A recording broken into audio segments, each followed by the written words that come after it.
we have one last guest. We have a slight change. I was hoping that it would be both of them, but it's only one because of unforeseen circumstances. So I'm gonna bring my dog in right now and give him a proper introduction. Hello, it's Maurice. Hey, Maurice. I'm jabbing y'all kind of early. I know that's what y'all be doing. Maurice Hunt the third. What's happening? What's good with you, man? Brother. Oh man, where do we start, man? There's so many flowers that I give you, Maurice. Spike, man, our partner in crime, your partner in crime, yes, sir. Had some unforeseen circumstances. Maybe he'll be able to join us, but I doubt he'll be able to have the time to get on. Maybe last minute, but we saved the last spot for Spike and Mo. Yeah. But having Mo on here is just as good, all the same. Yes. I'll be the first to say, and I was going to say this with everybody in here. They always say that there's a quote that if you're the smartest person in the room, you're in the wrong room.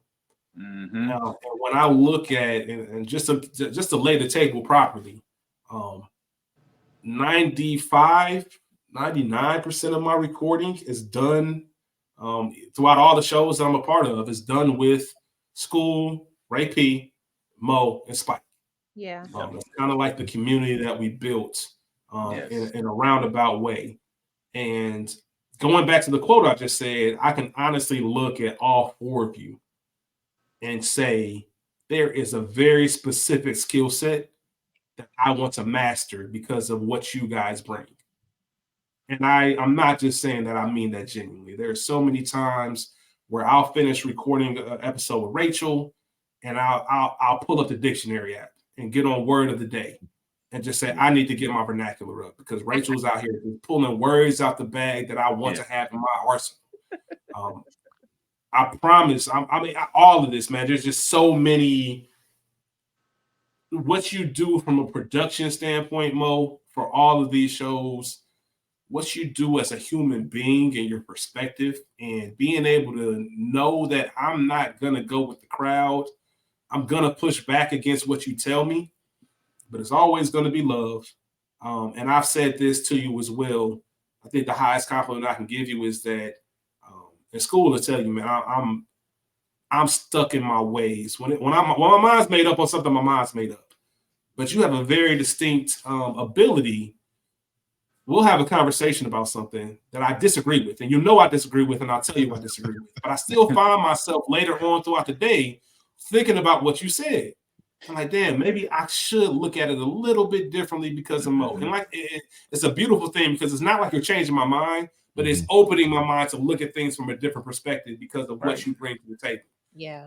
And just your work ethic and everything that you do, man. Just a good-hearted brother. When y'all did this, and we'll get into your Thanksgiving episode. When y'all did this, this is the perfect example of what type of dude Mo is.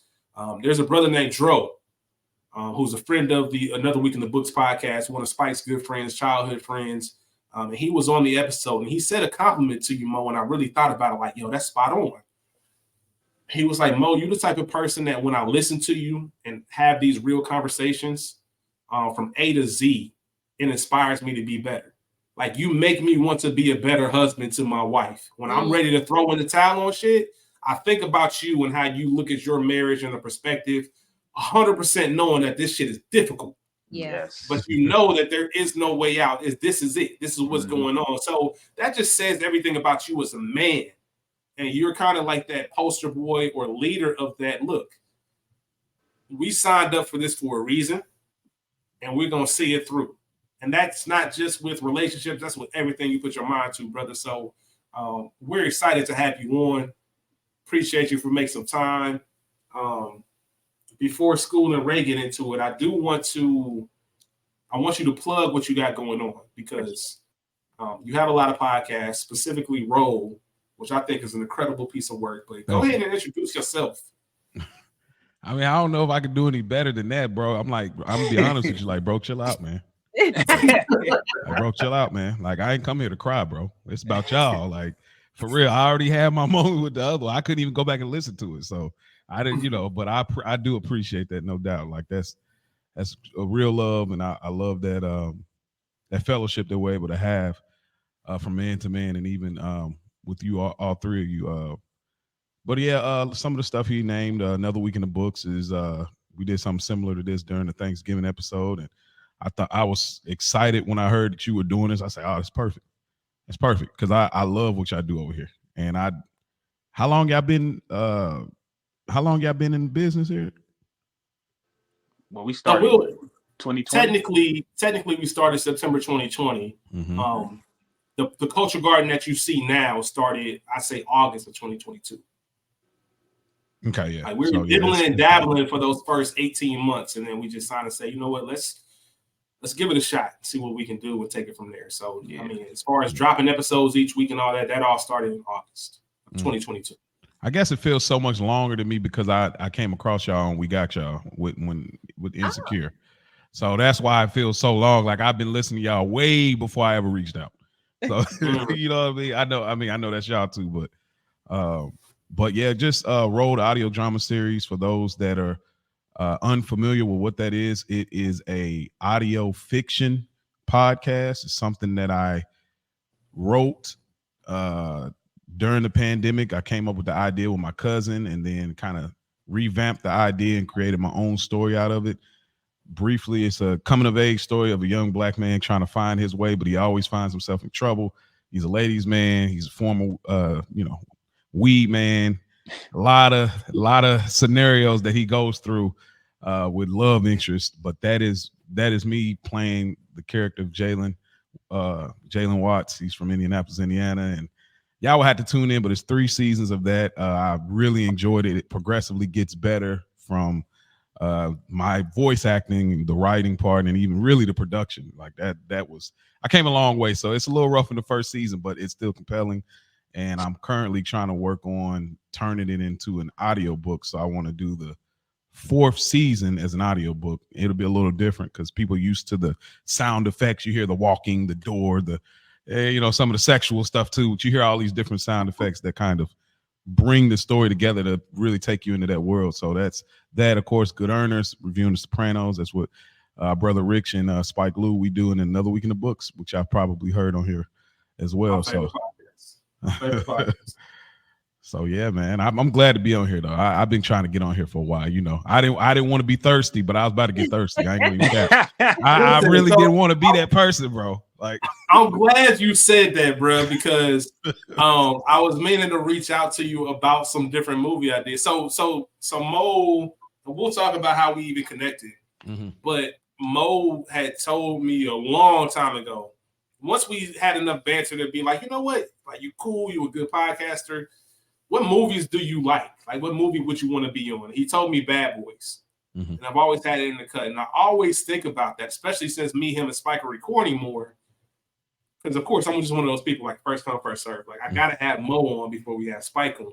Mm-hmm. But I also, Bad Boys is such a summer movie. Mm-hmm. I'm like, I don't think we're going to do it until the summertime. So how can we implement something? So we haven't forgotten about you for sure. Yeah. We're probably going to have you on something before Bad Boys. We'll rap to you and see what you want to do or comfortable with. I've already shot the oop to school. And I told him, we've got your Love Don't Cost a Thing episode set. Yes, We got 2 perfect guests for that. Now, let me, real quick, isn't Bad Boys 4 coming out this summer or something? So wouldn't it just... It's coming out soon. Wouldn't it just be nice to, work it out that way? That sound about, that's perfect, really. Yeah, we can work it out, man. We'll release it. As long as it's not, like, delayed and pushed back, we'll do it from there. Well, Will out of trouble. He good. Nigga was at the Hip Hop Awards and shit.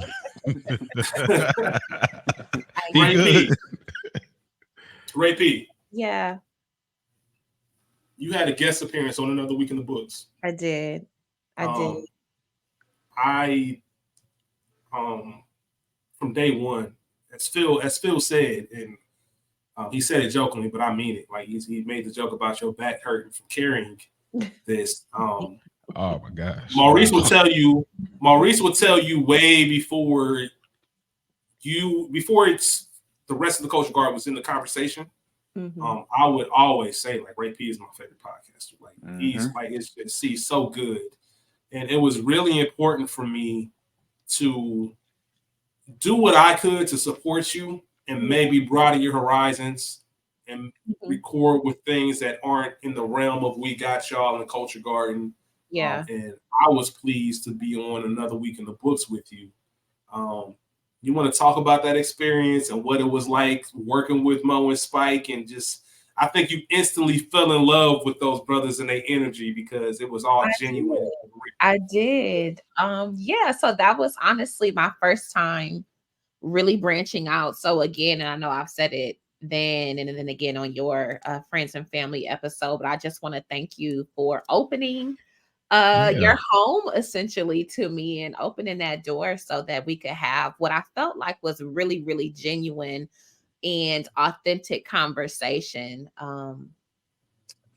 I said it's not like what you guys do is not typical. It's not the standard. So allowing me to come run my mouth with y'all and be taken seriously. I just really appreciate it. And I can't wait till we do it again. Absolutely. So not to cut you off, but y'all gonna have to put it on the calendar, bro. You gotta have me on. I'm ready. I got the perfect bro. I've been trying to figure out. I'll be listening to you, and I'm like, I've been trying to figure out. Okay, I'm trying to put a theme together because I've been thinking about. I said, come on, I gotta get the trifecta. I gotta get them in there. So I've been trying to figure out kind of the perfect theme. Because as soon as done, I'm gonna reach out right away. So because I know, how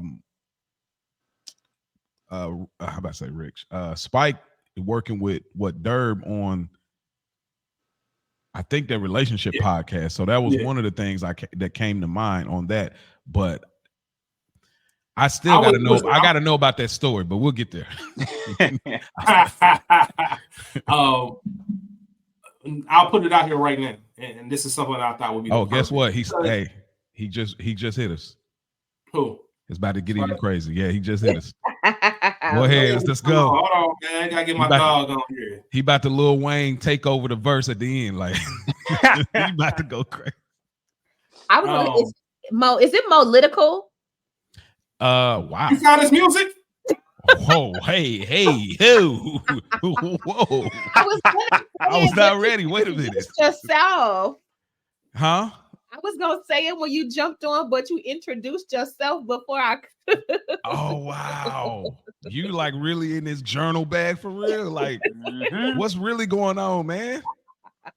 Somebody be listening to the episodes over here, man. Come on. It's definitely out there, man. It's a couple of different names out there, but that's one of them for sure. Like the music is everywhere. I tell people all the time, you can find it. It's on the World Wide Web.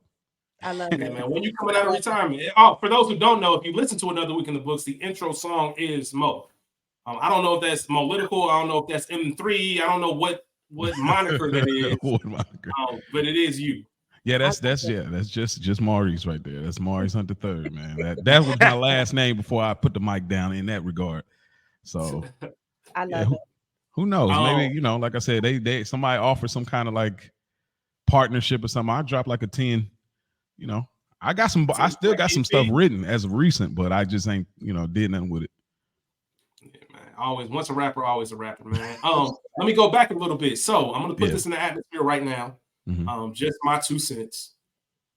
And part of this is because of the way that Another Week in the Books is set up and the vulnerability of the episodes and the way that they're not just conversations to have them. The intent is to walk away with some kind of resolution, solution, something to apply to your life. As a almost 37-year-old next month Black man who is single, I admire you two brothers for taking the family route and having families and daughters. You both have daughters. I know, Mo, congratulations. I know you're expecting a son. Thank you. Congrats, brother. Thank you, man. I'm trying. I would love to hear you, bro. 9 years later. Right. Oh, wow. Yeah. would love to hear you two brothers have a conversation on marriage and fatherhood. Specifically because, and I'm not jumping too far out, but you have similar upbringings where you might not have gotten all the tools that you needed growing up from a father figure and how that's affected you and things. I think that would be a great conversation, a great intro, and something I'd be interested in as a listener. So I'm just putting that out there. I'm down. There's a million other topics you guys can go with, but I think that one would be dope. That has been that was the first thing that came to mind. I was just trying to figure out how I can spread that around with Spike in it, because it's totally different. So I was like, okay, let me try to figure out. That'd be perfect. He's a contrast, because he's like my perspective. It's like, nigga, like Mac for nothing. I'll be fronting and I'll be forever Mac and whatever. You know what I'm saying? This guy. But yeah, man. I want to talk to you about just let's back up to Roll a little bit, because I know that this is something that you write, produce, and act, which I thought was incredible. And I'm gonna be all the way real with you. And I remember at school, you might remember this. I called you one day and just gave Roll some praises, mainly because when you hear about somebody doing a one-man show, it's usually Tyler Perry. Yeah. Oh, my bad. Silly. Right. It's just kind of like, we'll see. But I'm like, yo, this is good. And the detail. And I remember that first episode and how it ended. And it's just one of those, I got to press play. I got to see what happens next. And I've been on your head, Mo, like, when is season 4? Like, not playing with us. Yeah. You talked about, previously recording with a group of people and that falling off. Is that what led you into Roll? Like, hey, maybe I just need to do something solo until I find my footing? Absolutely. Like I did. I still got all the like episodes of everything I did, like in the vault. So it's like I got the recordings with my bros.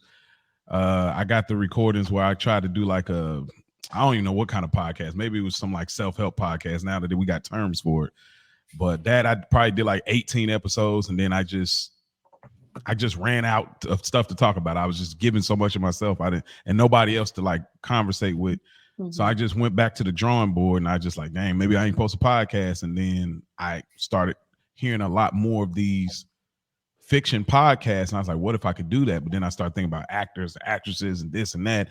And I was like, I started getting triggered. I said, I can't lean on people. People gonna quit on me again. So I was like, well, what if I could do it myself?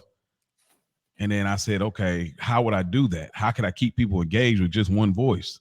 I don't remember where I got the idea from, as far as like, oh, I can carry it myself.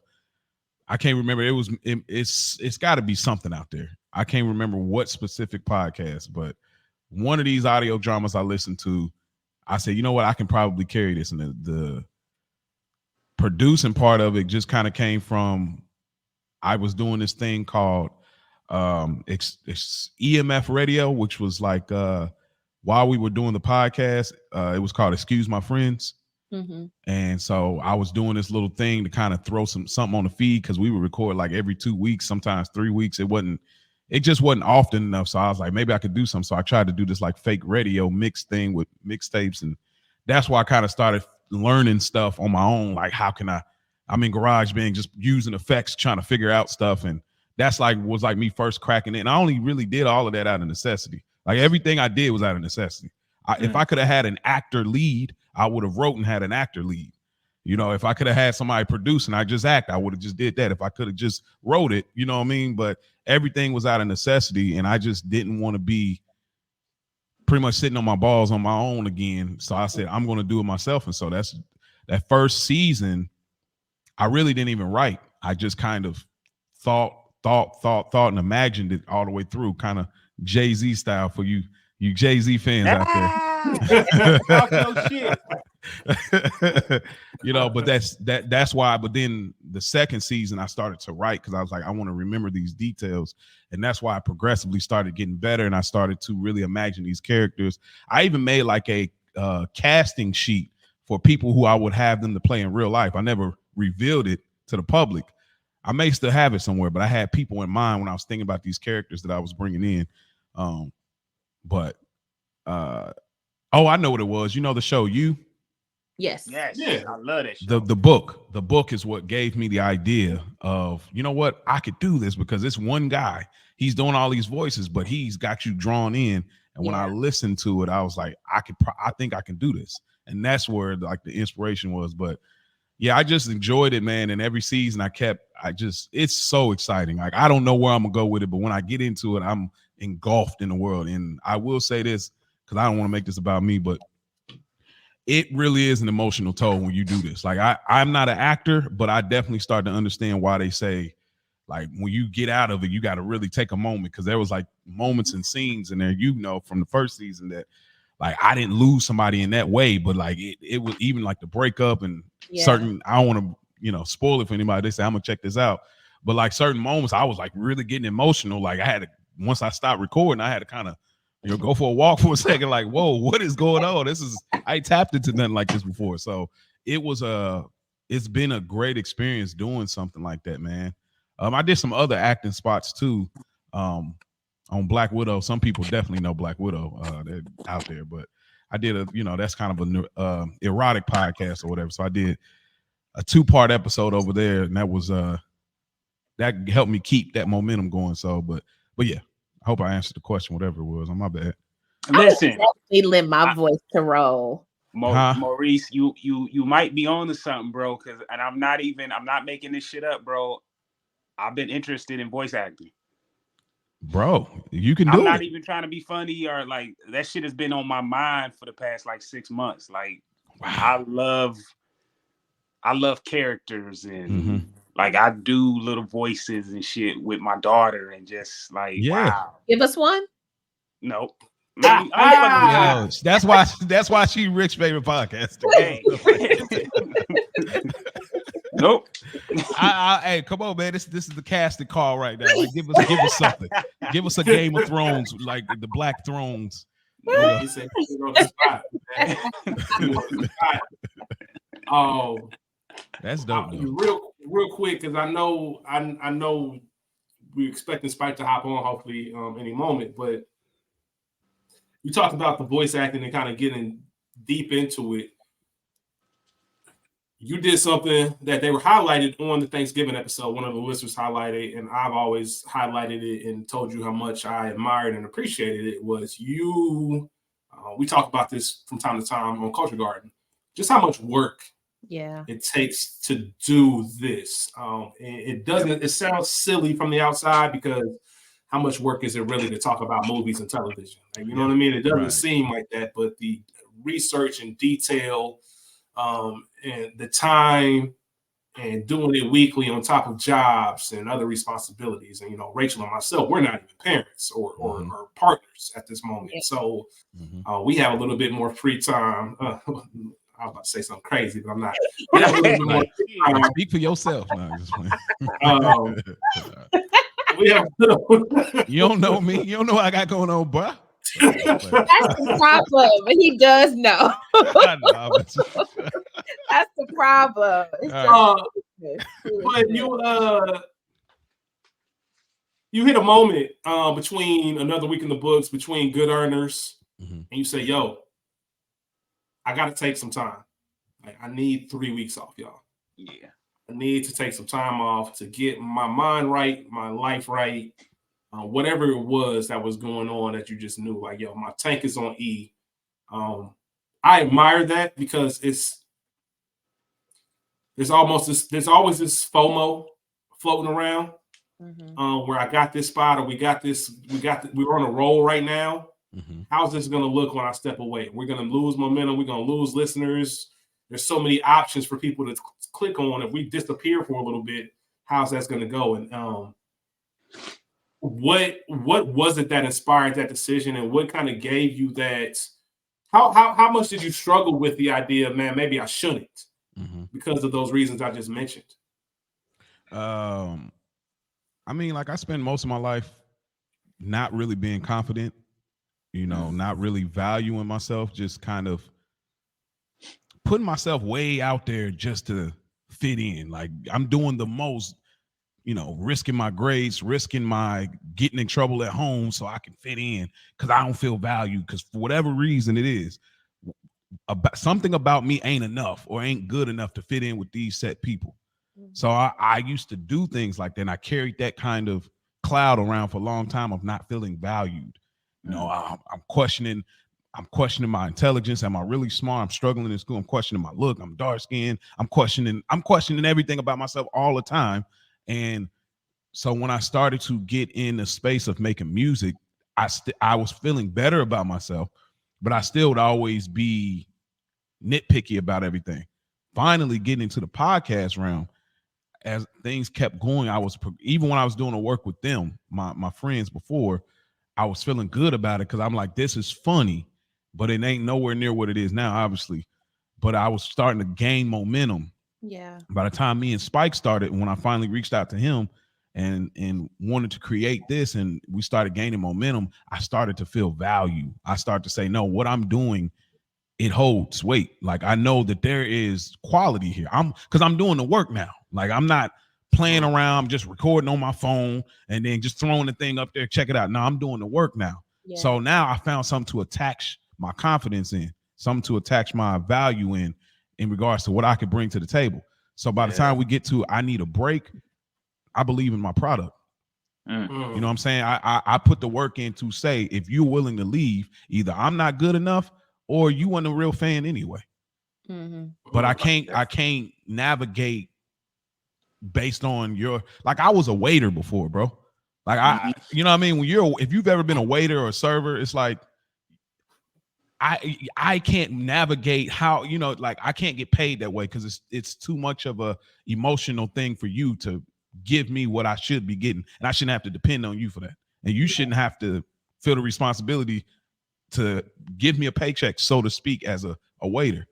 So bring that back here. It's like, I believe in the product. I believe in what I've established here. So I know it's going to be fine. Like, I can't be shallow. I can't be, I don't even know what the word is, but I can't be, I know my value. I know my worth. Know yourself, know your worth, nigga. I'm gonna give you the Drake quotes.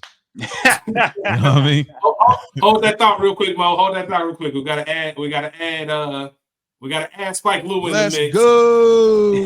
Let's go. Hey, listen, man. Hold on real quick. I'm sorry. Spike, we're in the middle of the conversation. Before we get started, how you doing, brother? Whip cool. So you made it home safely? You might be on mute, bro.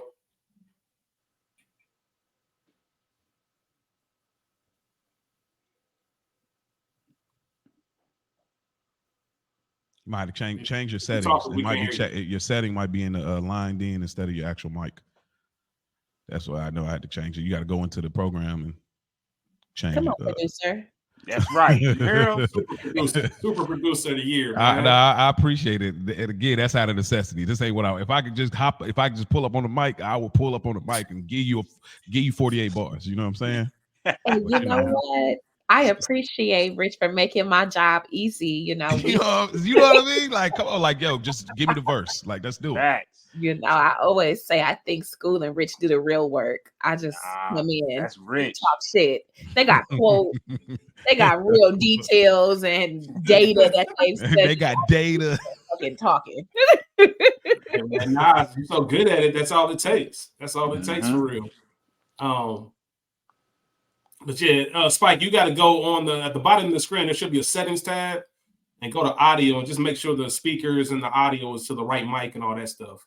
I know it's a little bit different format than Zoom. I was just about to say, dang, what was I about to say about that? But no, just going to your point, Mo, man, I really thought that was dope that you took that time away, because Rachel, myself, School, we've all discussed, like, you know, tired, man, tired. Yeah. Need a moment. Just need to get on my 1-2. Just need to refresh and regroup. And that's kind of what started that, end of the quarter, trying to take in that break. But even past that, it was cool when it was just Culture Garden. Hold on, Spike. It says you muted yourself. Click on your mic button. I'm leaving all this in the episode too. Sometimes I'll do that. I'll leave it there sometimes. No, still can't hear you, my brother. Damn, something simple. I don't know. But while Mo's while Spike's figuring it out, the fact that you realize, like, I need to take this time, I need to step away. I need to get my mind right to continue getting you guys good products, man. It really said a lot to me, and making sure that we knew, it's okay to take care of yourself, obviously. And I'm blessed to know that we've built such a community to where we can now do that. Like if Rachel or somebody else or school or me, for that matter, even from a deeper level, right? So one beautiful thing about seeing school and Ray P do their thing is that I know, hey, I'm not feeling it, or I'm a little bit under the weather. I know school or Rachel can lead an episode. You know what I mean? They can run an episode and kind of bounce from subject to subject because the reps that they're getting on We Got Y'all in School's Guilty Pleasures and all of that. And I'm a big person on empowerment. For me personally, it means more to me to put School and Rachel on than myself, because I believe so much in their talent, and I'm like, they're my friends and my people. Yeah.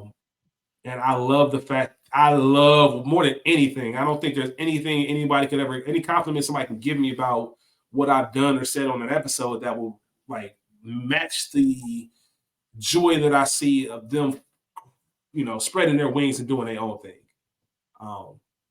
And I think that happened in a way because of you, Mo. And I want to just kind of talk about the origin of this and how we even ended up linking, because when I was listening to your latest episode of Another Week in the Books, let's try Spike again. Mic check, mic check, mic check, mic check, mic check. Hey! There we Appreciate y'all patience, man. I'm sorry to mess up the flow like that, man. How y'all beautiful people doing? It wouldn't be the same without you, man. Real quick. That's why I had to make it for you, man. I feel like you would have did the same for me. It would have been easy to just mail it in and say, man, I had a bad day, but I wanted to show up for y'all because I appreciate the support y'all showed me. Appreciate it. Absolutely, man. I appreciate y'all. School, nice to meet you, brother. Nice to meet you. Ray P, nice seeing you again, my beautiful sister. Again. Yeah, absolutely. I was just talking. Mo, what's up, brother? My guy, what's good, bro? What's up? Hey, let me give you your proper introduction, and that's perfect timing because we can get into the origin of how all of this connected, how these 5 people. Spike, you weren't on it earlier when I started giving the introduction, but I did say the quote that everybody's heard before, man. If you're the smartest person in your group, you're in the wrong group. You have the wrong group. And I can honestly and genuinely say, as I look at the screen right now and I see the 4 of you, all 4 of you have something that I genuinely want to perfect in my skill set because of how you carry it. And I mean that. I'm not just saying that. There are always something that I'm looking to. You guys provide so much inspiration. Even when I think I have a few things figured out, you guys take it another level for me. And I'm always like, there's no better feeling than being around a group of people that you're constantly inspired by. And one of the most indirect blessings that I've ever had in my life, not just in podcasting, but my life, is being introduced to you 2 brothers. Speaking about Mo and Spike, I've told you before about Another Week in the Books and what that means to me, how it's changed my life, how it's made me look at different things and the perspective that you guys give. School will tell you, because he's known me longer than anybody walking earth for the most part outside of my peoples, like my mom and stuff, that he knows what type of dude I am. And Spike, man, we always joke. Me and Spike the same person. That's crazy. I gotta go against y'all 2 all the time. It's me versus y'all. Like, Mo recruiting somebody else for the group chat just so he'll have some shit going. I need to. I got guess maybe School, but I don't know. He might joke. He might be on your side too. I don't know. I got to bet. I got to bet him to see where he at. That's funny. But nah, man, just something that you guys talked about this on the Pippin Ain't Easy episode, your last Another Week in the Books, just how these relationships flow. Spike, you've been in this game, and this is one of the things I admire about you. You've been in this game 10 years, man. You got your 10,000 hours in. You got a blueprint on how this works, and you have, involved in media companies and Dead End Sports and everything that you're a part of. We'll give you your rundown real quick, but I never would have thought that this could have easily just been like a business thing. Yeah. All right, cool. These brothers reached out. They want to do a couple podcast things together. All right, cool, man. We'll set it up and let it flow. The first thing that drew me to you was your professionalism and how serious this was. Like, I know this wasn't some, oh, y'all, something came up, I'm gonna miss this one. Nah, this ain't that type of thing. But also it turned into a real genuine friendship, like to the point I was telling Rachel, like, I care about these dudes. I care about their families. I care about their well-being, like on some real shit. I texted Mo the other day because we were going to record something and he hit us. I mean, I think we had recorded 2 or 3 days in a row, and Mo hit us like, "Yo, I ain't got it, y'all. I ain't got it tonight. We'll reconnect. We'll figure it out." And I hit him on the side, just like, "Yo, man, just want you to know you're my dog, man. You family. If you need anything, I'm here for you." I know what it is. Pregnant wife at home, another daughter already, producing these episodes. So not only recording them, turning around, editing them, mixing them, making sure they put out. I get it. I understand how it goes. But it just turned into that. And it's the power of what we do. Even with film and television, how I learned so much about you two just from talking about Sopranos and talking about Another Week in the Books. Certain scenarios that happen, where based on your reaction, I'm like, oh, I know what type of nigga you are. It's been a beautiful thing to see, man. So, this whole episode has just been about flowers, man, and making sure that we give those out. But Spike, Mo did his, but can you just give a rundown of what you're involved in this space? Yes, absolutely, man. So I started this podcasting journey. It came from doing videography with a company On Deck. Originally, we did videos, and our whole thought process behind this was we want to mimic what Rap City does, because Rap City was going off the air. Animal Brown, a good friend of mine, we were both from Nashville. We had the idea of Nashville. A lot of people don't know this. They got a lot of underground, real large underground rap scene. So we decided to take advantage of that, and he had a studio space. We would have people come to the studio. We videoed them freestyling, similar to setup to Rap City. All of that stuff online. You can see some real young Spike Lou days going back to like 04, 05, 06, way back there. And he and I made a decision once we felt like that had reached its ceiling to move to Atlanta. He moved like 2 weeks before me. I decided to move down a couple weeks later just because I was like, well, why not? Because we thought there would be more opportunity for us. And we got here, did the nigga shit and partied and, had fun. Atlanta was a different place for us coming from Nashville. And, we took it serious, but we didn't put in enough work that we needed to. And we needed a way to create a buzz. And at this time, Breakfast Club was popping. We were big fans of shows on ESPN. And like, well, we could just talk hip hop. So we started with a podcast, both of us sharing a USB microphone, going back and forth, talking and just putting it out on Blog Talk Radio, having people call in and different stuff like that. And that kind of evolved into, I challenged myself. Well, one of my good friends challenged me. He was like, yeah, man, y'all started podcasting when no one knew what it was. Y'all have to explain it as a radio show. But what's next? Like, what do you do next to make sure that you really stomp your foot in this space? And this was about 7-8 years in. And my typical personality, I've grown since then. I'm like, nigga, what do you mean next? I still need to get credit for doing this first. Like, what are you talking about? But he was right. So I had to take a real legitimate look at myself, and I made a decision to go, 10 toes down. I wanted to make sure that I was doing everything I could to be successful in this space. And what that included was going to start work with the Dead End guys, just trying to get more networking done. And in the midst of that, Maurice reached out to me. And Maurice was like, man, I've been listening to On Deck for a while. He did something, and I always commend Maurice for this. I'm not a reach out guy. Maurice didn't care. He was like, hey, I like what y'all do. First, he approached us about producing his show for his audio series Roll. And I was with it, but my partner is not he ain't as out there as me as far as let's take a chance, let's try, let's do it, which was good for Mo then, because Mo probably could have did better, as he's done better with it, doing it himself as far as trusting his baby with us. So he reached out and wanted us to help him with that, and he was like, I'm not sure. And Mo said he heard me talking about the Sopranos on Deck one time, and he was like, okay, well, Spike Lou, how about me? Your other show, Snow School. Sorry. Snow School, yeah, absolutely. I did where I was reviewing every episode of Snowfall when it was out. And Mo was like, I heard you mention the Sopranos. Let's do a Sopranos like review podcast. and me still having like that only child, who are you personality. I'm like, hey, well, I don't know. Who is this dude talking about a Sopranos? I don't even know you, bro. I feel confident saying this now because Mo is my guy. I just like my brother now. So, but then I was like, I don't even know you, bro. But I had always had the idea of doing something different from On Deck, which was the hip hop podcast. And that was just like a space where I could just have free flowing conversation. Mm-hmm. It was originally supposed to be something like if you listen to Joe Rogan or things like that, where you just sit there and you're talking about stuff that's going on and just talking about, things that interest you. So I told Mo, I was like, well, as valuable as you hold the Sopranos, I hold it in the same regard. Let's make sure that we have a rapport first. So I have this idea of doing a show where Another Week in the Books, Mo came up with the name. We called it something else at first. And I had the idea of doing a show so he and I could generally just gather a rapport with each other to do good, earnest podcast. That was originally what Another Week in the Books was about. It was only about that. But in the midst of that, he and I started to have just beautiful conversations.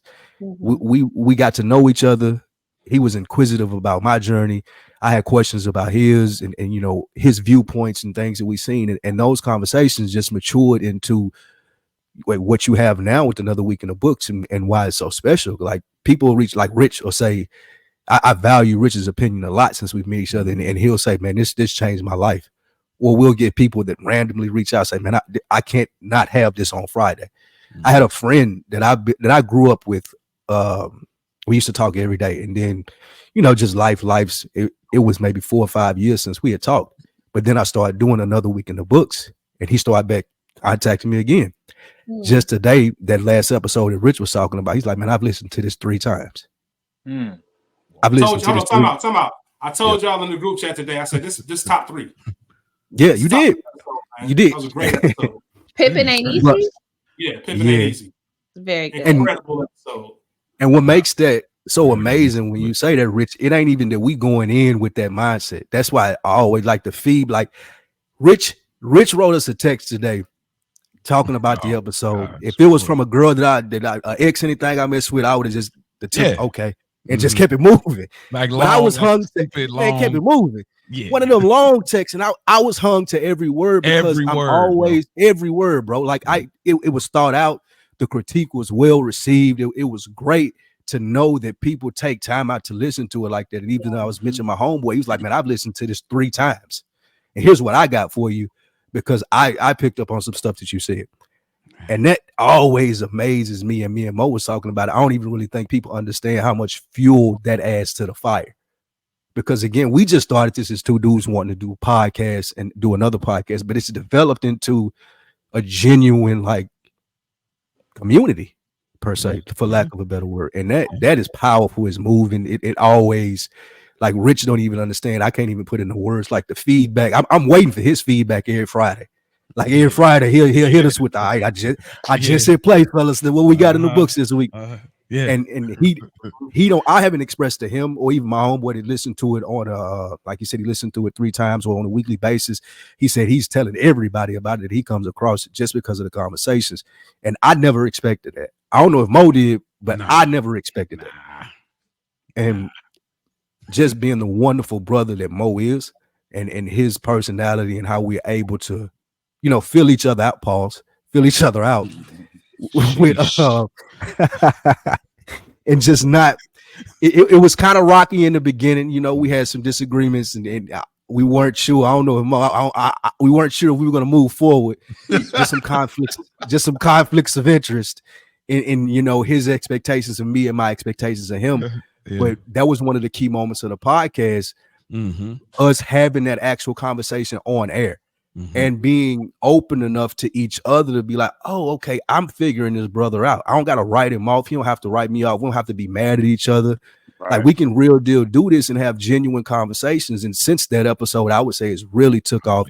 Yep. I'm a lot more vulnerable with Mo. He's a lot more vulnerable with me. But I know he's going to handle it with care, just like I'm going to handle him with care. Like we joke and tease with each other, but it's still all in love and fun. We've created a space for each other what Black men usually don't have.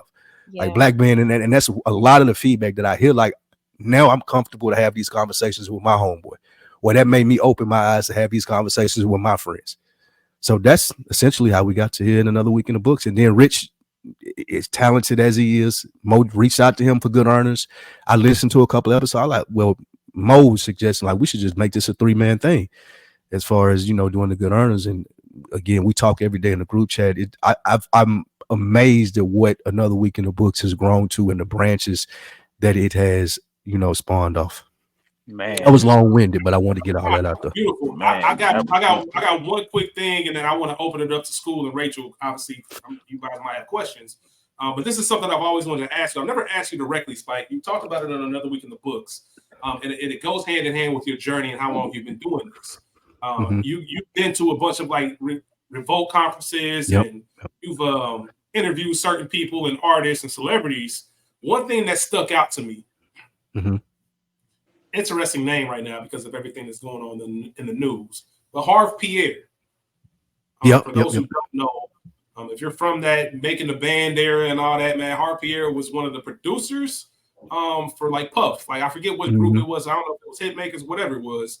But one of those producers that was in charge of songs and things. And you mentioned that you went up to Harv at a Revolt conference, and he told you. I didn't do it. I didn't do it. AB did it. Yeah. I don't want to mess up the quote, but I think it was something along like, if y'all niggas was making some noise, I know who y'all are. I know who you were. You wouldn't have to come explain yourself to me. That was and let me just we got the same personality, man. That's one of them like Harv, I'll slap the dog shit out you right now. But that's how I was saying it. No, but the fact that you already got years in, you're 10 years into it. Somebody like that says that to you when you're trying to reach a goal and you're talented enough to reach a goal. A, how did that make you feel? And B, did it give you any extra juice to keep going? Or did you at all for a slight second say, you know what, you might be right, man. I've been doing this for a while. I ain't really popped where I wanted to pop yet. Maybe I should just back up some. That's a wonderful question. I had to be the voice of reason in there because again, it wasn't directed at me. It was directed at Animal Brown, and he's not going to mind me saying this. Like we work well with each other because different from you and I, Rich, we are opposites in the sense of how we handle stuff. So one, he shouldn't have never approached him with it wasn't even a good pitch. Like I'll admit that. Like he told me what he said because when he came back and told me what Harv said, I was like, well, bro, what did you say to him? And he told me what he said. And he was hot. He was livid. He was like, man, this F nigga and this, then. And I had to be the voice of reason in this sense when I'm usually not. And I was like, well, bro, like he does have a point. Like the nigga, he said that if you were anything in Atlanta, my man Kenny Burns would know who you are. And I knew who Kenny Burns was. I knew what he did, right? So if he's saying this Harv in a sense, telling Animal Brown, it's like, bro, y'all still got a lot of work to do for you. Come pitch me in a hotel lobby of a event that we're throwing. It doesn't work that way. So it did light a fire under us to understand, okay, how does it work? Yeah. Because we're willing to put the work in, and I appreciate the harsh critique, but now we need to figure out the nuts and the bolts of everything to know that if this situation does present itself again, then what's going to happen is you say, oh yeah, I know who you guys are. Like the next year, I think we went down there in like sport coats and like, really trying to dress to impress thing. And I think even someone said to us the next year, they was like, man, I don't know who y'all niggas is, but y'all look important. Let me roll with y'all for the weekend. It was some of that nature because Revolt was really a lot of just hanging out in the hotel lobby at the Fountain Blue. People would come through, you would take pictures, you would network. It was a really cool event when it was in Miami. But yeah, to answer your question, Rich, it did light a fuel under us as far as not that we're doing the wrong thing because we see it blowing up, we see it growing, but we need a better strategic process to make sure that what we're doing isn't in vain. Like not that it's just, we don't want this shit to be an expensive hobby. And that's pretty dope. Yep, that's where it left us with it. But yeah, he was hot about it. He was really hot. He was more hot than I was because again, Rich, like you said, we have similar parts. It didn't happen to me. I probably would have said something back to him had it been me, but I had to process it in effort of being a good partner to Animal Brown. I had, well, bro, he does have a point. And we talked about it right then, and then he digested the information, and he finally admitted, like, you know what, he is right. And to his credit, my credit, we have put a lot better strategic planning together to make sure that people understand it is fully in what we do. It's still a working process, but it did help us understand the roadmap to get there. Nah, man, that's incredible. I'm going to hand it over to School and Ray P if they have any questions for you guys. But real quick before I do, we mentioned about how we all linked. I just want to give this whole episode is about y'all, people that show us love, and you guys have been so supportive, man. And like I said, it just feels right. It feels like, looking real familiar. We've known each other forever. That's the kind of feeling it gives whenever we collab. Just want to give a shout out to Mo, because like you said, Spike, man, I'm not necessarily the reach out person. I might do it just on some like, hey, I saw you talking about this, like check us out, but not really expecting a response. So for Mo to reach out to you, to reach out to me on completely different occasions, and to see where we are today and the collaborations we have, I truly say this, like I said, the four of you together, the way I'm inspired by all of you individually, like it'll be so hard for me to record with somebody who doesn't have the same professionalism, the same skill set, and the same talent as the four of you. I feel so blessed to have a circle like this, and I'm so happy to kind of cross collab. School even knows, because I mentioned this to you before, both of you. School's never really met you or spoke to either one of y'all, and he'll do a School Guilty Pleasure episode, and I'm not on the episode, but he'll make sure, like, shout out to Mo and Spike.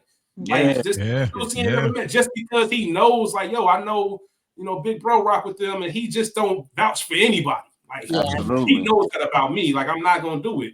The way Ray speaks about you guys and her appearance on the episode, and I told you, I said, Ray, like, I've known Ray for a long time, man. Like, Ray love y'all niggas. Like, and just for that to happen off of one interaction, that's not Ray P. Like, just I believe it. Yeah, she's not impressed by you niggas at all. Like, she's not impressed by none of y'all niggas. But you two did something that's just the bond and the kind of chemistry that you have. So shout out to both of y'all. I really want to open the floor. Like I said, I'm such a big fan of everybody here and you two, Spike and Mo and Spike. I want to open up the floor to Ray and School if y'all have any questions for them. Oh yeah, I was gonna say I'm gonna shoot it to School because my dasher is downstairs, and I'm gonna come. My dad's like 2 minutes away. We on the same. So I don't really have any questions, but I do want to give flowers. I want to thank both of you for reaching out and accepting my brother.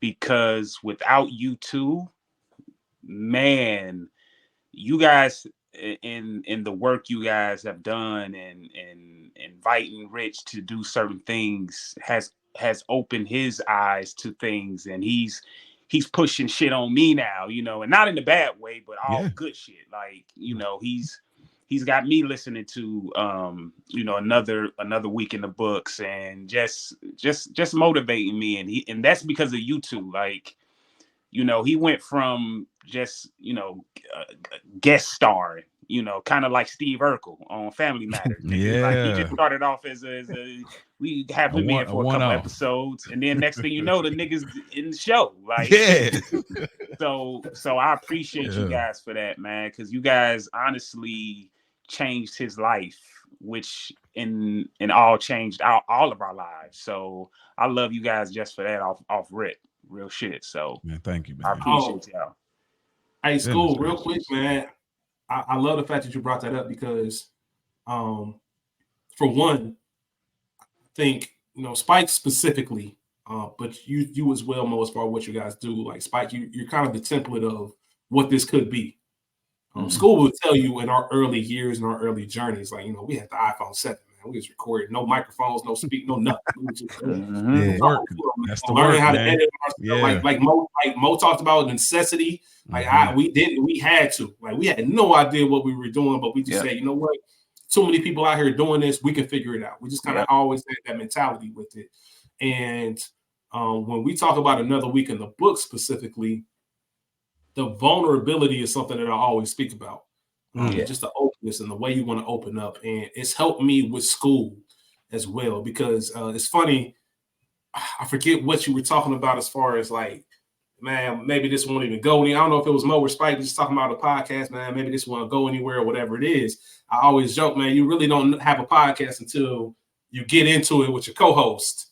You know what I mean? And try to get on the same page and all me and school definitely had those creative differences. Yeah. But it's also opened up my eyes to accept the things that I don't have to be in control of everything. You feel me? Right. And that's the biggest thing. I think early on, especially like those first 20 episodes or so, it was so even let's go back to that. Let's go back further, school. Like our first few episodes. Remember how long it took or how many takes we did of like our first couple of episodes? Yeah, I remember shit. I remember saying stuff and it being funny naturally and messing it up or something. You'll be like, bro, we gotta take that over. Dude, that shit was funny, but say it this way. Like, nigga, this a podcast. Wow. Like the way they described Dr. Dre in the studio as far as how meticulous he was, that's how I was starting out. Like I remember one of our very first episodes, if not our first, we were recording for so long that school's wife had to come in the room and say, yo, I'm trying to go to bed. We had to move downstairs to the kitchen table and finish the recording. Yeah. Like it took us, I mean, we were till 3 a.m. type shit. And that was like we just wanted to see what we can do. And you know, talking I stepped away, but I heard all of that. That's crazy. Yeah, man. And talking another week in the books, it really opened my eyes to, and just speaking to listeners, you know, this whole episode has been about getting flowers and giving flowers to the people that support us. Like how many people love school and everything he brings and school's guilty pleasures. And I was like, you know what? Like maybe everything doesn't have to be my way. Let me just let school cook and let them rock. And that's when we started getting into school's guilty pleasures. And like you got a whole lane and a whole skill set and a whole talent. And I haven't told you this yet, school. But one of the most proudest moments happened the other day when I was producing the Fifth Element episode. Yeah. You know, I produced for school, and about a few weeks ago, I hit him up and I was like, you know what, man, I've been thinking about, you know, he has a rating system for his show. And I was like, man, you know, I've been thinking about it, man. Maybe you can think about these ideas and think about maybe changing the names to this, that, and the third. And school was like, okay, cool. He took it in. It was like, cool. And we didn't talk about it again after that. And when he hadn't recorded an episode until Monday, so we had that conversation. And sure enough, we get on the episode and his rating system's still the same. And I loved it. I loved it because it took a while. Because it's school to tell you, there was a lot of times on the flip side where I told school, like, this is your podcast, bro. Like, fuck what I'm saying. This is your shit. What do you want? Like, what do you want to do? And I think it took a little while to get out of that shell. And the fact that he took my advice, sat on it for a second, and was like, nah, I like mine better. And we didn't have to have a conversation about it. It didn't have to be anything. He just kept flowing. And that was my one of my proudest moments from a podcasting perspective, school, because I'm like, all right, my man's in his bag now. Like, he's fully confident. He's in it. Like he knows this is my vision and this is what I want it to be. I appreciate the insight, big bro, but this is it. And I loved it. I loved it. And I didn't tell you that yet. I told you how much I loved the episode. But that was one of my favorite moments, man. Well, I appreciate it. I can give a recommendation and you have enough in you to be like, that's cool. I appreciate it, but I ain't going with that. Yeah. Like, that was dope. Now that is I was gonna say that's a huge deal because I know me and Spike had moments like that going through the name. I mean, the name was a little smooth, but kind of the cover, we had a different cover originally. We had 2 different covers actually. That was what cover I could always feel Mo when I said no to something. I could always feel him being like, this nigga right here, man. He think you know everything. Nigga, I know more personality now, but I mean, man, it's crazy. Like the internal thoughts, like you're saying, I remember the thought. I could tell, and I'm a real observant person. It comes with being a Sagittarius. Like I pay attention to everything, so I'm picking up more personality and again, I want to credit this brother. He really has made all of this happen. Like he's the reason that I know Rich. He's the reason that we doing another week in the books, even good earners. Like this came out of Mo's mind from the sense of at least I can try to make it happen, and then it's up to these brothers to take the ball once I throw it to them and run with it. But the disagreements that they go a long way. That's probably one of our best episodes. I'm not sure if y'all are familiar, School and Ray, but we used to do this thing called homework with another week in the books. And like Mo would suggest something and I would suggest something. And he took it a little bit more serious than I would in the sense of if I'm suggesting and I want you to watch it or look at it or at least have some knowledge about it. And he would suggest something, I digest maybe 10 minutes of it. And then he come back and we talk about, I looked at like 10 minutes of it, bro. And he would just be like, man, see, and it was almost, what are we even doing this for? Definitely. That was how he was. But I was explaining to him in the sense of like, it's not that I don't value your opinion, bro. It's just I didn't realize that it was that serious in the sense of we need to digest the whole thing and come back and break it down. I just wasn't looking at it the same way. Right. And forgive me if I'm overstepping here, Mo, but I think that Mo was looking at it like, oh, he don't respect what I'm bringing to the table.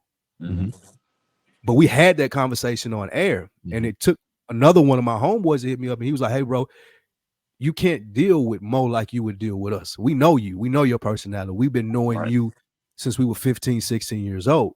Yeah. It may come off to Mo like you don't care what he's saying, and he may look up to you, so you not following through on some of the stuff that you guys put together.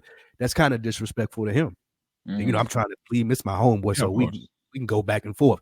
I'm trying to plead Mike, like, nigga, shut up. You don't know what you're talking. You don't even listen, this, that, and the third. But he's like, yeah, but I know you, Lou. You know what I'm saying? And from what I've heard of the show, I think I understand how Mo is looking at you, because a lot of people look at you like that. And I never really looked at myself. I don't look at myself as someone who people look up to, or they're motivated by. Like, a lot of that started to come with Another Week in the Books and people giving us feedback on it. Me finally understanding, like, no, dude, this voice of this thing that we're doing, people respect it and they like it. So to make a long story short, Mo and I disagreed on air, and it was one of those like I didn't think it was going to be an episode. The way y'all are, the way that episode ended, I thought Another Week in the Books was over. And the way that y'all came back the very next week and had the conversation about the disagreement and figured it out in real time is when I knew, like, oh, this is something special. Because I credit Mo for that. Like, because we didn't even text, bro. We took, it was like a few days. Like, I remember we got off the episode and then we were still talking after the fact. And I knew at that moment I was heated.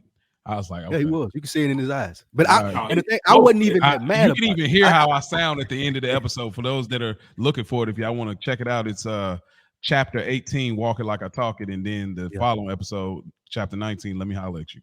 For those that want to go back. I'm on it. Yeah, so I always give people, that's the referral, because if you can see black men working through, or just adults in general working through issues on air and getting through it, and still now we're at 70 plus episodes. That was 18, 19, you know. I could only imagine, like, if I was a listener on the other side in real time, like, dang, this grand opening, grand closing, they done. Like, that, this 18, it's over. They done, because the way Mo sound, the way Spike sound, and so, but working through it, I mean, it is like I told, especially not knowing each other too. Yeah, not knowing each other. I didn't factor that part into it. Like, we don't have the history. That's not the luxury that we have. But I realize, and I'm throwing it back in y'all court as far as you in school, is being able to disagree, and we've had it now. But what has helped Rich being in the same role, similar, is I don't have to wear all the hats. You know what I'm saying? Like, it's okay. Even if I don't agree in one aspect, you got that, because that's your department. I'm cool with it. You know what I mean? Because I don't really want the weight of that part. So any, like, certain things, like, he'll hit me and say, hey, you creative, I trust your direction. Like, when I switch from this cover to this cover, he's like, all right, bro. I mean, I like it. That's what you want to do. Go ahead. Boom. And then he'll come to me. He's like, hey, sponsorship, this and that. What do you think about this? Hey, look, because now you start to understand your lane. So then now y'all can work at 90s reference, like Power Rangers. You all kind of fall in your seat to make the Megazord. You know what I mean? So it makes things so much easier. You know what I mean? So yeah, man. One of the biggest things facts. I was just gonna say, one of the biggest things I took from that, and what sparked, I feel like, the second leg of Another Week in the Books is it don't, and I think I was saying this morning, they would say, like, it doesn't have to be personal. Like, we can be black, man. We can sit here and we can disagree, and we can even have a heated conversation. But always knowing, and what I was telling Mo, I think in that episode, I'm always speaking to you with good intent. Like, I'm not coming from a malicious place when I'm talking to you, and I don't think that you're coming from a malicious place when you're talking to me either. So let's have that mindset. Like, we can, again, knock down, drag them out conversations, but I'm never going to disrespect you, and it's always going to be from a place of, I stand firm on this, and you may just disagree with it, and we can talk it out we're blue in the face, and we may never agree on it. But the fact that we can, after that, continue to move forward, because both of us are operating in good faith with each other. So I love it. New concept. That's a beautiful thing. Go ahead, Ray P. I know school didn't necessarily have a question, but he did get some flowers to Spike and Mo, man. I don't know if you have any questions or anything you want to say to the two brothers. Not really any questions, but again, just flowers, and even hearing the story of the fallout, because even when you guys asked me, I was vaguely familiar from Kyron, and so I started listening at the top, but I didn't listen all the way straight through to I don't know, I guess I'm a couple of weeks ago or months ago, so maybe 60 episodes ago. So just knowing that you guys were able to come back, I think that speaks to the power of what it is that you guys are really, really doing and showing Black men in a different capacity. And you guys are, I don't want to say polar opposites, but very different. That is true. That is definitely true. I love the most about it. Yeah, but what your boy say? The comedian, he said, "Man, y'all don't agree on." No. Steven. Steve, like, y'all don't agree on nothing, bro. But it works, and it's not combative. And we talked a little bit earlier about Pippin ain't easy, but even just the dialogue of the D1. Is that the person? I'll own your son. My son is going to own your son. Oh no, that's that. I don't know who that was. Okay, that was a random IG clip from a white guy talking about single parent mothers versus if they had a dad in their life. Yeah. So even listen to that, I was like, oh shit, this is about to go left. And it never really went left, but I'm so appreciative of the conversation that you're having. And then Mo, as a person of faith, like I just relate to you and appreciate your stance just as a man and how you always put your manhood forward, but not in a bravado way. And we talked about family earlier, and then Spike, I feel like you're just a real nigga. I feel like we would be not that you're not a real nigga, Mo, but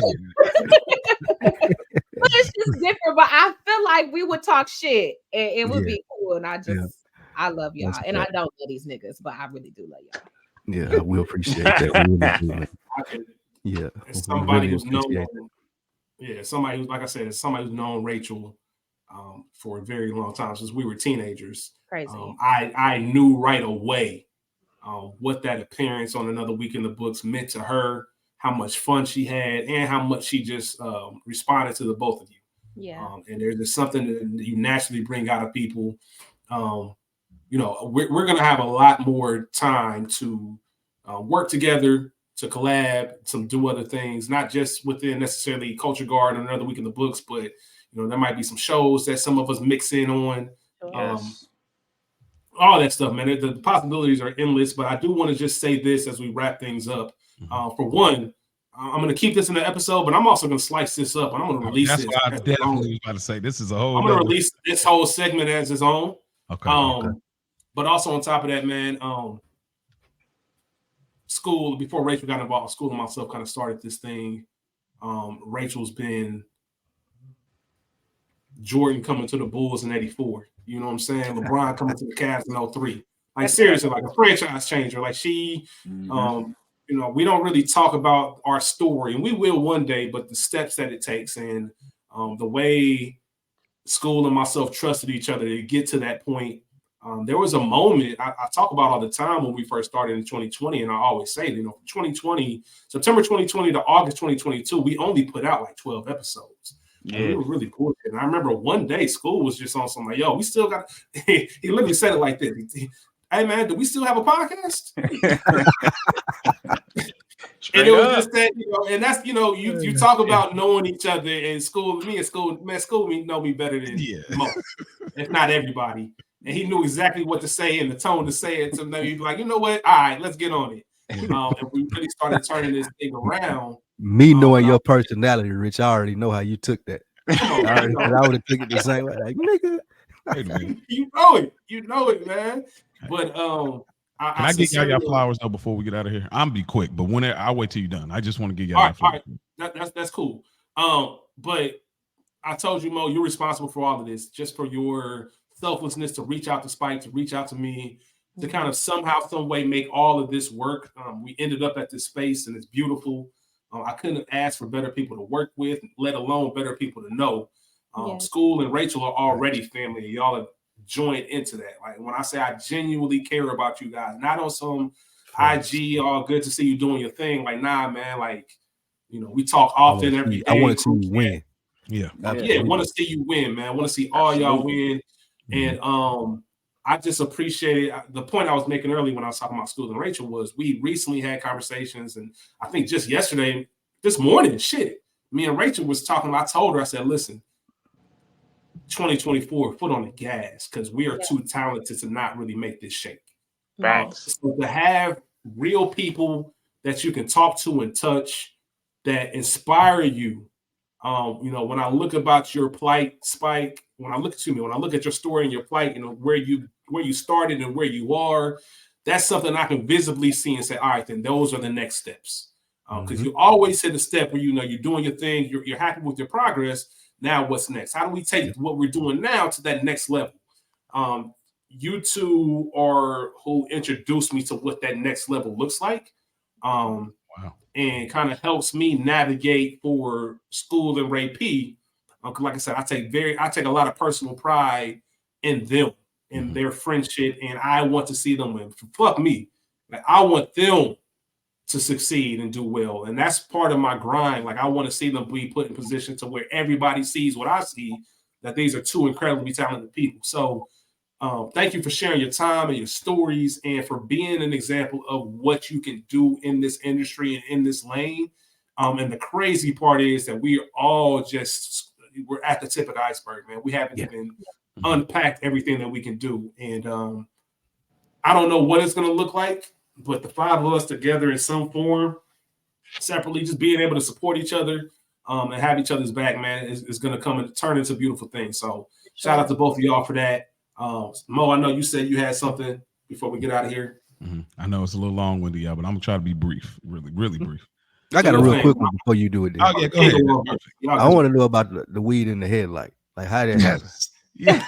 I want to know about this is gonna be spliced. If you want to cut it out after the fact, I gotta know this. No, you good. It ain't no thing. So I was and I'll let School jump in. I was driving School looking like, nigga, I can't believe y'all told me. I was driving a red Volkswagen Jetta at that time. And School, you remember one of the headlights had some bad wiring in it. It was something weird going on to where sometimes it would turn on, sometimes it wouldn't. The bulb wasn't out, but it was just the wiring in it. Like I would literally have to pop the hood, go in there, like mess around with it, and then it'd be cool. Yeah. And we were driving up this street, man. And if anybody in Cincinnati, you know, if I mention Hawaiian Terrace. Yeah, like, I remember telling this story and said, I think it might have been Jordan that said we were about Hawaiian Terrace, and she was like, "That's why they pulled you over." Yeah, it was. But I'm talking, we just came from like Western Hills, maybe.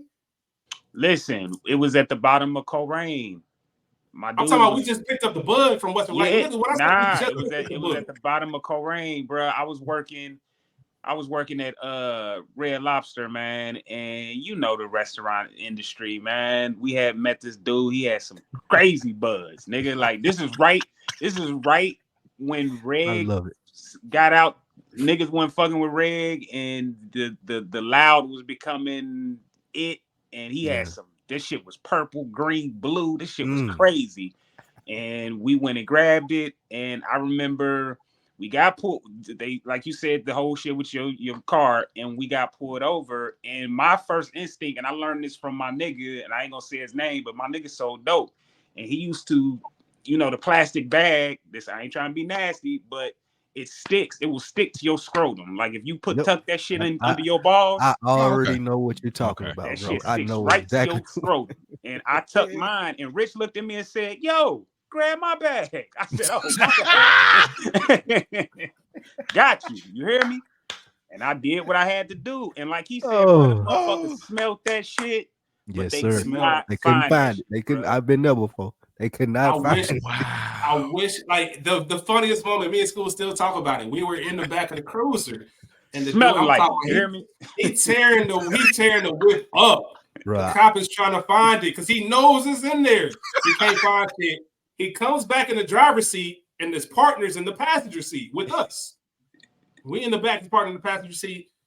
He comes in, the dude driving, he comes in and just has this look on his face, so confused. And his partner was like, "Did you find it?" And he looked at him and was like, no. He just said it just like that. Like, no.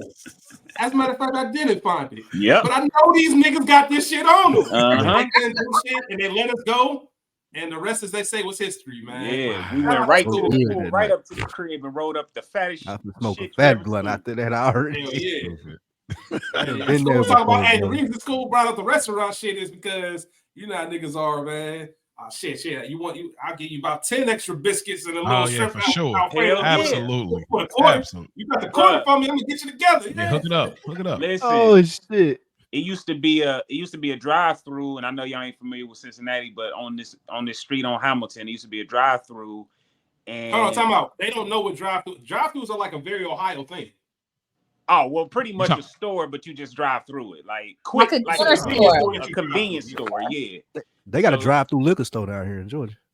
Okay, wow. So same concept, but it's like chips, everything you need. You just drive through and do it like that. So go ahead. But I was working at Red Lobster, bro. Dude, I used to every night, bro. Whatever leftovers we had, shrimp, scampi, biscuits, whatever. I get the bread man. I love it. The bread man. I love it, man. Bro, I used to give them all the leftovers, bro. You give us Rellos, whatever we needed for the night. You hear me? Nice little barter system. Yeah, nice little barter system we got going on here. This is how life works before a nigga introduce credit. This is how life works, man. We just barter what we need. Man. I got this, you got that. Hey man, let's see what kind of deal we can work out, bro. That's how you live, man. Young 20s, boy. That's how it was exactly. My bad. Go ahead, Mo. But yeah, I just want to give y'all flowers, man. Like I said, I came across y'all. We got y'all, but when I got here, and I may have came across in them early stages with I don't know if it was in the referrals. I don't even remember to this day how I came across. But when I came across y'all just had such a great ability about like y'all just break down stuff in such a different way. Like y'all are by far top tier in this role because y'all always bring the information. It ain't just anything. It's all significant. It's all bars. Like it's not no waste on nothing. Ain't no waste on trivia. Ain't no waste on data. Ain't no like the way y'all do that. Ain't no scraps in our scrapbook. No scraps in y'all scrapbook. You know what I'm saying? A couple of three things. And like and y'all just kill it. And then y'all have this ability to put me in a place of nostalgia, which is like a hard thing to do when you're not necessarily going down a certain memory lane. But the way y'all break it down, y'all have a comforting familiarity when y'all review movies. Even when I ain't watched the movie, like I told Rich a while back, I said, y'all are at that status with me where even if I don't watch the movie, I'm listening to y'all. Like I used to never do that because that the way my mind works, I can't do that. But y'all have reached that point where the entertainment quality and of what y'all do is so great that I will listen to y'all even on a movie I ain't even watched. And y'all just I can't even express the right verbiage, but y'all just have an ability that I haven't seen out there. I've listened to some other podcasts. They're pretty good, but the way y'all do it is it's really exceptional. That's why I was like, man, I got to get on here with y'all just to see, just like coming to another week in the book. She's like, man, I got to touch y'all. I got to get a little bit of that flavor. Like I got to, I want to feel that vibe out. That's how I'm like, I want to get in that because y'all be killing it so well, man. Y'all just do a great job. And, the work I did with the Martin joint, that was wonderful work. The Will Smith breakdown, that was like, that was, those like those, the DMX one, like those are like some of my favorites. I know it's a little off kilter from the movie review. And then my favorite ones are definitely when y'all hate the movie.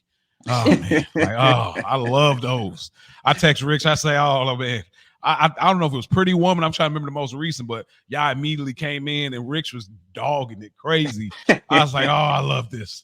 This is the best. Like y'all do great on when it's time to like a movie y'all didn't like or whatever, So, but I genuinely Queen of Slim is to go to that. I see. I ain't went to that. I'm going to Queen of Slim because y'all always refer to it. So I'm going to that tomorrow. But man, I really enjoy what y'all do. Y'all all bring an individual flavor to it that is needed. Like it is always different when one of y'all is missing. It's always different when one of y'all don't like the movie. You can tell the difference. When you like, they ain't really in it like that. So it's y'all do great work, and I love what y'all doing with the individual We Got Y'all and the School's Guilty Pleasure. So I appreciate y'all. I love what y'all do, man. is fire to me. Like, absolutely. Yeah. I am tuned in every week, and I'm giving real time reviews, all of the funny stuff, all of the. So I love y'all, man. I appreciate the work y'all doing. Seriously. Thank I you. couldn't say it better myself, man. Y'all Thank you. doing an amazing job. Thank you. Appreciate you. We Much love love to y'all. y'all, man. Yeah, man. Much love to y'all always. This is obviously, like I said, this is first of many collabs and conversation that we'll have together in some form or fashion. Thank y'all for joining. We obviously wanted to hold y'all for the end for this reason, because we know we were going to kick with y'all, rap to y'all for a second. I didn't even expect it to be this long, but I will chop this up.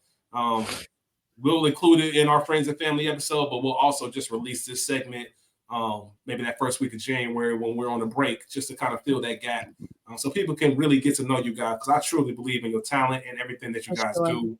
Yes. And the sky's the limit, and I'm happy to have a front row seat to the journey and be a part of it with y'all. So thank y'all for taking time to jump on, to hop on. I know I'll talk to y'all soon.